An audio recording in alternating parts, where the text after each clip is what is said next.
people don't recognize how sacred sex is. They tend to think it's just something that you do when you come of age and it's enjoyable and it's for having children. It's a lot more than that.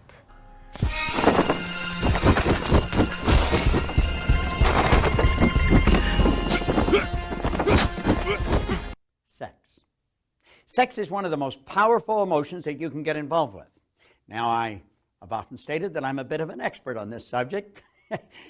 This is a beautiful concept to work on. Do you know, a lot of us are raised with the idea sex is dirty, so you save it for somebody you love. You say, well, that doesn't happen. It might have happened to you. Think about it. It's something that's not talked about in many circles. It's something that's shied away from. You say, what do you think about sex? And the person, what are you talking about? Sex is the expression of an idea, an emotion on a physical level. It's something that is very creative. It's procreate. It's a powerful concept. And if it's not understood, it can be one of the most destructive emotions that there is.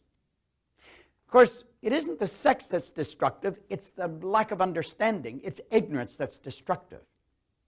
When two people have a great sexual relationship, it's the expression of two people where they're in tune on a physical level. They're in tune because on a physical level, because they're in tune on an intellectual level. Their ideas have a rapport.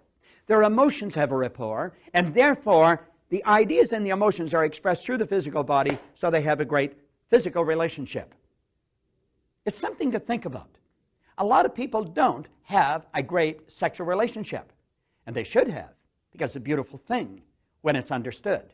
It's very destructive when it's not understood. It is a sacred union between the masculine and the feminine principle in order for both to achieve levels of spiritual enlightenment. So that has now been removed. That's a knowledge that has been removed. So we're just basically just operating on the base levels of enjoyment and sensual attachment.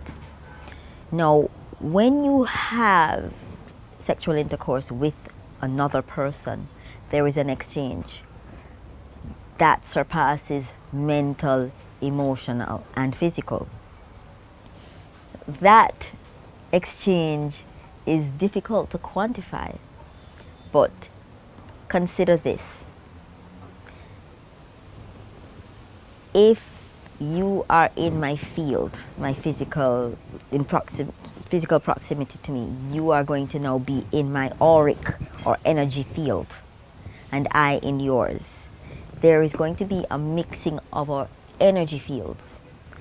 Our energy fields don't only consist of vibrations, but they also consist of intelligence. They consist of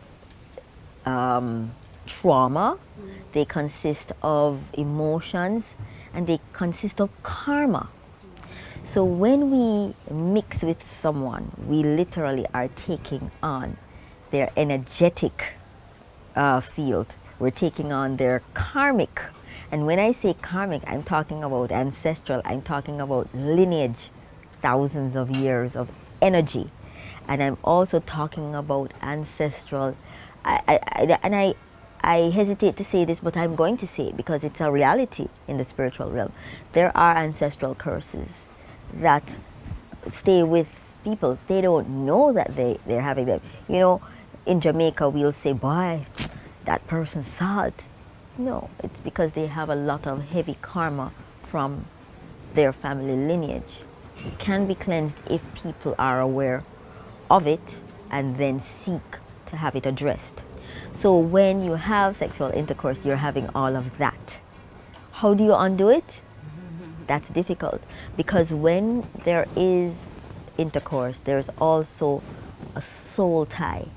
So this is why breaking up is so difficult. It's traumatic, it's emotional, because it wasn't just a friendship or a relationship or a sexual interaction. It was actually a soul tie.